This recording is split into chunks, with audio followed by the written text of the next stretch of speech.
पूरा देश देख रहा है, जब इनका मकसद जांच करना नहीं है तो इनका मकसद गिरफ्तारी करना है। इन्होंने, जैसे मैंने कहा, नंबर 2, नंबर 3, नंबर 4 सबको गिरफ्तार कर लिया, अब ये केजरीवाल को गिरफ्तार करना चाहते हैं।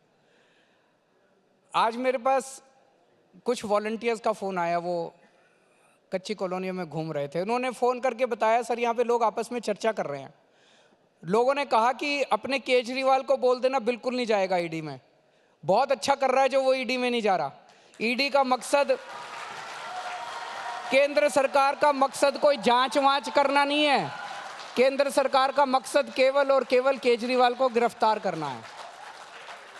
तो इनका मकसद जांच से कोई, आज ईडी, सीबीआई, इनकम टैक्स, इन एजेंसीज का मकसद कोई जांच तो रह ही नहीं गया। जगह जगह ये एजेंसीज का इस्तेमाल करके पार्टियों को तोड़ रहे हैं। एनसीपी को तोड़ दिया, शिवसेना को तोड़ दिया, सरकारें गिरा रहे हैं, एमएलएज को। एक चीज बताओ, शिवराज सिंह चौहान बड़े कद्दावर नेता होते थे, छोटे मोटे नेता थोड़ी थे हमारे देश के। 3 टाइम्स चीफ मिनिस्टर थे, 3 या 4 टाइम्स चीफ मिनिस्टर थे, 3 टाइम्स। वसुंधरा राजे जी कद्दावर नेता होती थी, एक झटके में उठा के उन्होंने शिवराज सिंह चौहान को परे कर दिया। एक झटके में उठा के उन्होंने वसुंधरा राजे को परे कर दिया। मैं आपको गारंटी के साथ कह सकता हूं, अगर ईडी नहीं होती तो आज इन दोनों ने अपनी अलग पार्टी बना ली होती और बीजेपी की नाक में दम कर दिया होता इन दोनों ने। ईडी से डरा डरा के आज केंद्र सरकार चली ईडी से रही है। इस पार्टी को तोड़ दो, उस सरकार को गिरा दो। ये क्या है? ये जनतंत्र नहीं है। हमारे देश के लिए बहुत खतरनाक है जो भी हो रहा है देश के अंदर। अरविंद जी, तो आज आप इस मंच पे कह रहे हैं कि ईडी सम्मन भेजती रहे, आप नहीं जाएंगे?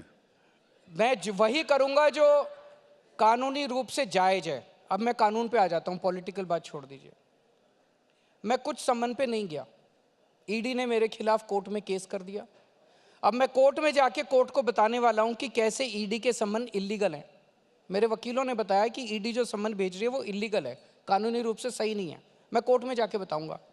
तो अब जब तक खुद ही ईडी वाले कोर्ट में गए, जब तक कोर्ट का ऑर्डर नहीं आ जाता तो ईडी को इंतजार करना चाहिए।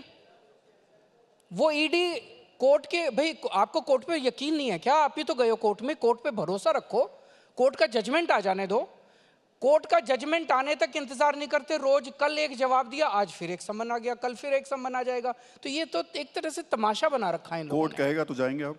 कोर्ट कहेगा तो जाएंगे। कोर्ट कहे तो सही। इनके सम्मन्स जो हैं वो बिल्कुल इलीगल है। और क्यों इलीगल है मैंने इनको कानूनी जवाब दिया है, लेकिन मेरे ऑब्जेक्शंस का वो जवाब ही नहीं देते।